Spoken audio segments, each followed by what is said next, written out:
Lo que pasó después de la muerte de Pablo Escobar. El rey de la droga, quien fue durante años el hombre más buscado del mundo, fue asesinado a tiros por la policía colombiana en la ciudad de Medellín. El cartel de la droga que gobernaba recibió su nombre por la ciudad que controló. Fue uno de los hombres más ricos del mundo y lo suficientemente despiadado como para matar a miles de personas que intentaron interponerse en su camino, desde personas que traficaban drogas a personas que gobernaban el país.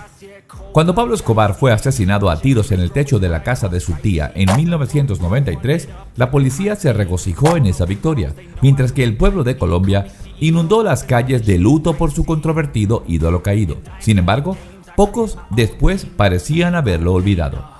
Pablo Escobar tenía ranchos lujosos con zoológicos privados, helicópteros y cientos de barriles de efectivo escondidos por todas partes de Colombia. Así que, ¿qué pasó con todo esto después de su muerte repentina? ¿Qué le pasó a su familia? ¿Dónde están hoy su esposa e hijos? ¿Siguen conservando vínculos con el imperio de la droga de Pablo? Averigüemos. Pero antes de continuar viendo lo que pasó después de la muerte de Pablo Escobar, dale a like y suscríbete para ver próximos videos. También activa las notificaciones en la campanita. Continuamos. El día 2 de diciembre de 1993, un día después de haber cumplido 44 años, Escobar fue acorralado por la fuerza pública.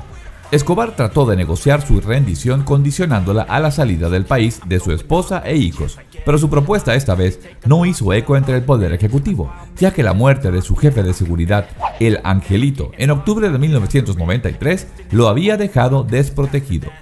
La preocupación por la situación de su esposa e hijos refugiados en residencias bajo una estricta vigilancia policial y que después de intentar buscar fallidamente asilo en Estados Unidos y Alemania, su familia fuera utilizada como carnada por el gobierno para atrapar a Escobar. El bloque de búsqueda se entregó a la tarea de localizar a Escobar y fue hasta después de 1 año y 4 meses de intensas labores de inteligencia, el 1 de diciembre de 1993, justo en el cumpleaños del capo, se pudo rastrear y localizar 6 llamadas que Escobar le había hecho a su hijo.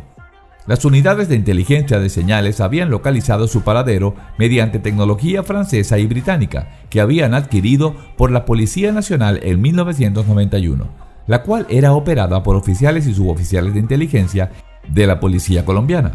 Esa tarde del 2 de diciembre, más de 93 unidades del bloque de búsqueda rodearon la casa donde se ocultaba.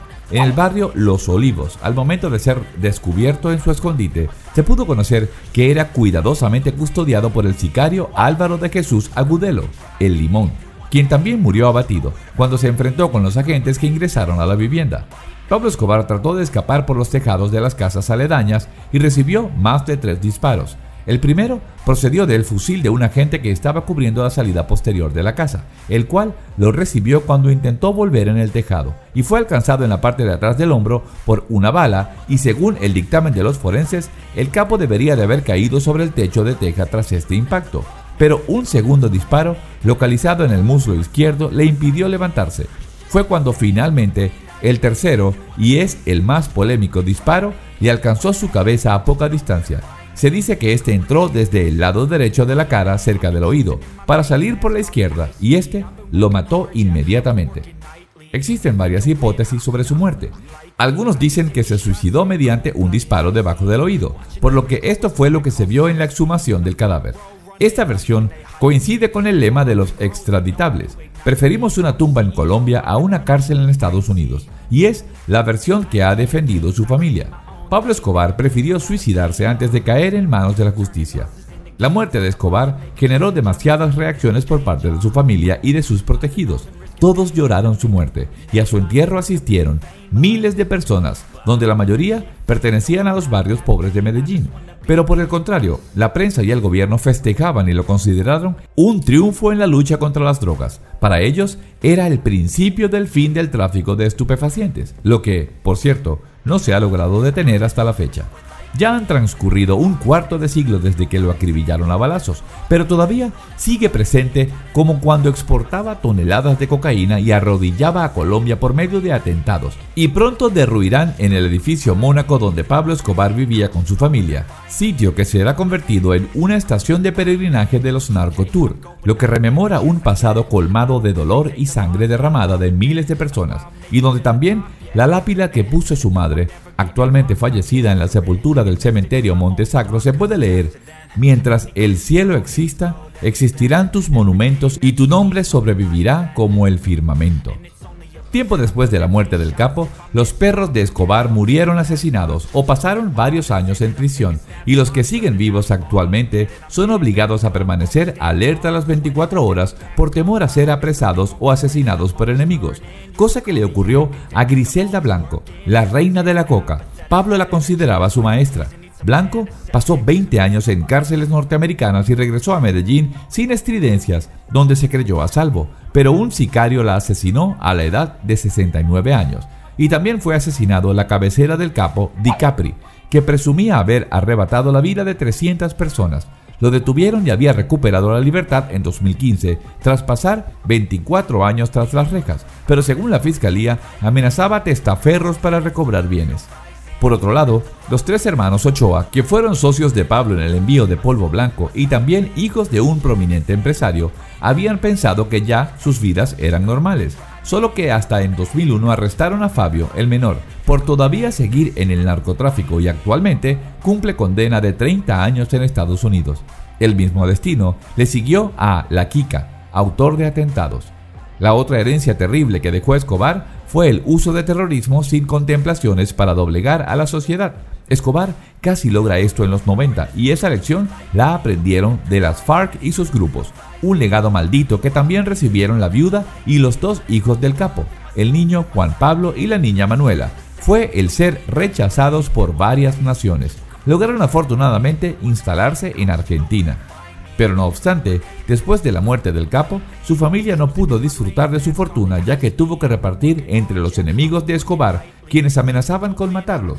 Estas personas querían el dinero a cambio de los secuestros y múltiples asesinatos y daños a propiedades que el líder del cártel de Medellín había causado a lo largo de los años. La viuda de uno de los narcotraficantes más buscados del mundo, Victoria Eugenia Henao, confesó que después de la muerte de su esposo, muchos enemigos del capo cobraron deudas pendientes, y en su libro Mi vida y mi cárcel con Pablo Escobar cuenta los cobros que debió saldar luego de la muerte de su esposo, donde fueron más de 120 millones de dólares, y pagarlos le permitió a ella y a su familia estar a salvo. Concretó negociaciones con los principales capos del narcotráfico en Colombia. Para saldar cuentas pendientes debía entregarles propiedades e incluso algunas incautadas por el Estado.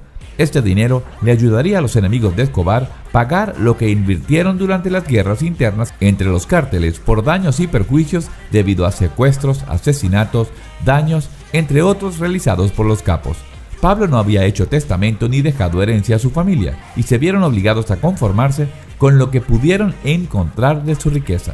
Pero la pregunta era, ¿dónde estaba todo el dinero que Pablo tenía escondido? Pablo tenía millones de dólares escondidos por toda Colombia, pero he ahí el detalle.